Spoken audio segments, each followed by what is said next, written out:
Assalamualaikum warahmatullahi wabarakatuh. Di sini saya akan menyampaikan beberapa fatwa yang ada di media sosial, terutama terkait dengan isu hukum keluarga. Fatwa pertama yaitu fatwa dari Mama Dede, di mana terdapat orang yang bertanya, tetangga saya itu mengadopsi anak perempuan, jadi anak itu mau menikah.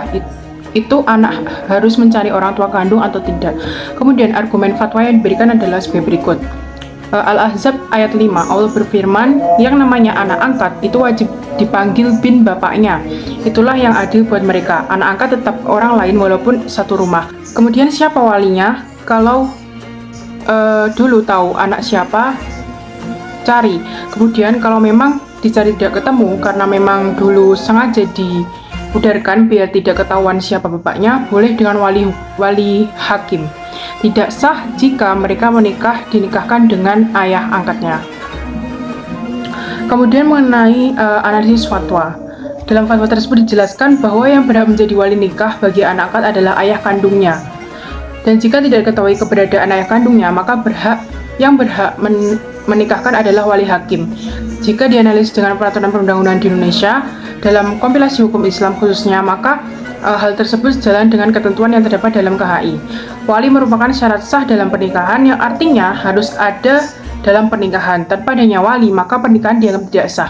Mengenai wali nikah itu antara lain diatur dalam pasal 19 kompilasi hukum Islam, yang menjelaskan yaitu wali nikah dalam perkawinan merupakan rukun yang harus dipenuhi bagi calon mempelai wanita yang bertindak untuk menikahkannya.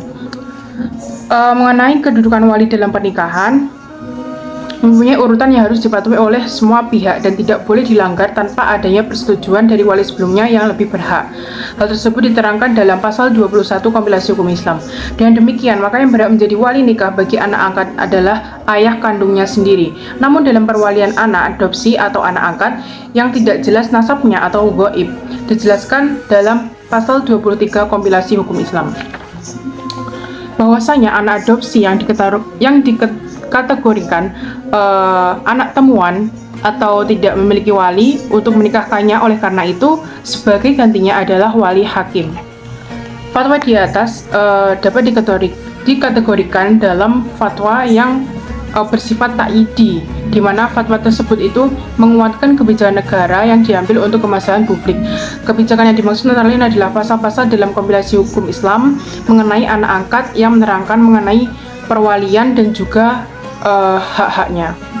Fatwa selanjutnya yaitu dari Ustadz Hilman Fauzi, dengan masalah hukum, apakah anak itu masih menjadi tanggung jawab ayahnya walaupun sudah berpisah, dan jika iya sampai usia berapa? Argumen fatwanya yaitu iya, selama anak perempuan itu masih harus dibiayai dan dia belum bertemu dengan jodohnya, maka seorang ayah itu harus bertanggung jawab dengan anak perempuannya sampai kemudian nanti anak perempuannya itu bertemu dengan suaminya, maka berpindah dari tanggung jawab ayah kepada suaminya. Dalam kompilasi hukum Islam sendiri disebutkan bahwa batasan nafkah atau hadonah hanya sampai anak usia 21 tahun. Namun dalam Al-Quran dan Hadis tidak dijelaskan dengan jelas masa berakhirnya memberikan nafkah atas anak setelah terjadinya perceraian. Menurut Hanabilah, wajib orang tua menafkahi anaknya yang fakir dan balik walaupun ia sehat. Menurut jumhur ulama, orang tua itu wajib memberi nafkah kepada anak jika ia sudah balik, kecuali jika anaknya tidak bekerja dengan alasan sakit atau sedang belajar. Kemudian, ulama fikih itu sepakat bahwa anak perempuan itu dianggap lemah sehingga orang tua wajib menafkahinya walaupun sudah balik sampai ia menikah atau bekerja.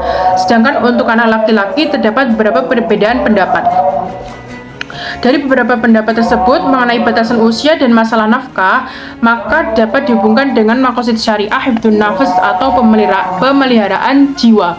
Apakah hal tersebut termasuk ke dalam keadaan daruri dan di mana letak kedoruratannya? Faktanya bahwa adanya batasan usia nafkah itu dapat menimbulkan madorot di masa sekarang, sehingga hal tersebut memerlukan pergeseran sehingga madorot tersebut dapat ditolak atau dicegah. Kerusakan yang dimaksud adalah kerusakan yang menyebabkan kehidupan manusia itu seperti binatang. Nyatanya di masa sekarang jumlah lapangan pekerjaan tidak sebanding dengan jumlah sumber daya manusia yang ada. Maka banyak anak yang masih pengangguran dan membutuhkan pertolongan nafkah dari orang tuanya, terutama dari sang ayah. Jika anak tersebut dibiarkan dalam kondisi pengangguran, maka kehidupannya akan terlantar, tidak terurus, kelaparan, dan lain sebagainya. Maka lebih baiknya anak laki-laki atau anak perempuan jika belum bisa menghidupi dirinya sendiri, alangkah baiknya mereka masih menerima nafkah dari kedua orang tuanya, lebih utamanya ayah, terutama bagi anak perempuan dan juga mereka yang anak-anak masih menuntut ilmu. Posisi dari fatwa tersebut adalah islahi, di mana fatwa tersebut menguatkan suatu peraturan perundang-undangan mengenai hak anak pasca perceraian kedua orang tuanya, terutama mengenai nafkah, yaitu anak masih wajib menerima nafkah dari ayahnya. Namun juga memberi masukan atau koreksi terhadap pasal mengenai batasan usia anak tersebut dapat menerima nafkah. Fatwa ketiga yaitu yang diutarakan oleh Ustadz Khalid Basalamah dengan masalah poligami. Masalah hukum fatwanya yaitu saya coba diskusi dengan beberapa akhwat, kebanyakan mereka memandang poligami tidak setuju hanya karena persoalan perasaan. Kemudian mereka bilang syarat utama poligami harus adil. Jika istri tidak ridho, tidak merestui poligami, maka tidak boleh suami nekat poligami walaupun syaratnya terpenuhi. Apakah demikian itu benar? Tentu saja tidak. Sama sekali bukan poligami di tangan istri atau di tangan suami, tapi itu adalah perintah Allah. Analis dari fatwa tersebut itu adalah fatwa tersebut tergolong dalam fatwa yang bersifat tasihi karena menyalahkan kebijakan pemerintah yang menganggap bahwa suami itu harus memperoleh izin terlebih dahulu ketika ingin melakukan poligami, izin dari istri pertama. Kebijakan tersebut antara lain tertera dalam pasal 3, pasal 4, dan pasal 5 Undang-Undang Nomor 1 Tahun 1974 dan juga pasal 55 dan 59 Kompilasi Hukum Islam. Nah, walaupun fatwa tersebut tergolong tasihi karena menyalahkan kebijakan pemerintah, namun tidak relevan dengan konteks perlindungan perempuan khususnya, sehingga perlu adanya kritikan. Dalam Islam sendiri, monogami dan poligami keduanya merupakan institusi yang secara agama sah.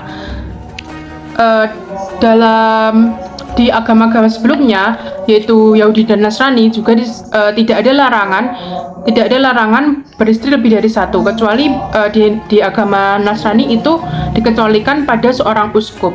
Nah, perkembangan awal dari politik dan militer Islam ini dan juga penaklukan daerah-daerah Islam yang berjalan begitu cepat itu telah melahirkan banyak masalah, antara lain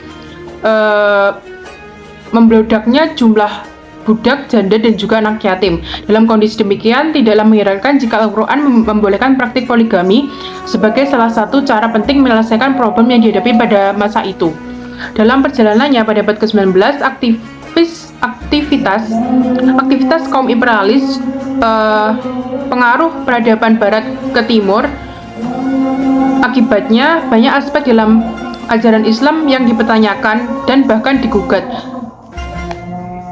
Lebih khususnya lagi tentang poligami. Secara umum, masyarakat barat menempatkan demokrasi di mana manusia sebagai akar sekaligus puncak dari segalanya, memandang poligami sebagai salah satu persoalan yang serius yang terdapat dalam Islam.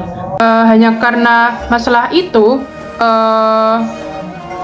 mereka menganggap hukum Islam bukanlah hukum yang suci dan sakral karena memberikan kesempatan kepada umat manusia untuk mengumbar nafsu seksnya dengan cara menggabung sejumlah wanita itu menjadi istrinya ketimbang membatasi diri pada satu istri. Kemudian lebih dari itu, mereka menyaksikan sendiri adanya perilaku sejumlah suami muslim yang berpoligami hanya sekedar untuk melampiaskan nafsu kebinatangannya. Pada fatwa tersebut dikatakan bahwa poligami mutlak harus perintah agama dan tidak ada campur tangan suami, izin istri, ataupun menyinggung sama sekali hukum negara. Hal tersebut mungkin tidak tepat jika diterapkan di Indonesia.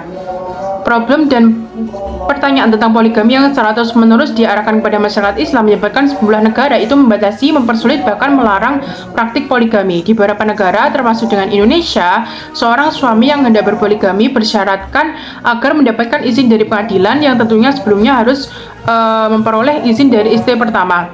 Kemudian juga suami yang berpoligami itu harus memenuhi syarat poligami seperti halnya tidak lebih dari 4 istri, kemudian dapat berperilaku adil dalam hal nafkah, tempat tinggal, dan juga nafkah batiniah, dan juga berpoligami itu dilakukan bukan atas dasar hawa nafsu. Sekian penyampaian dari saya, kurang lebihnya mohon maaf. Wassalamualaikum warahmatullahi wabarakatuh.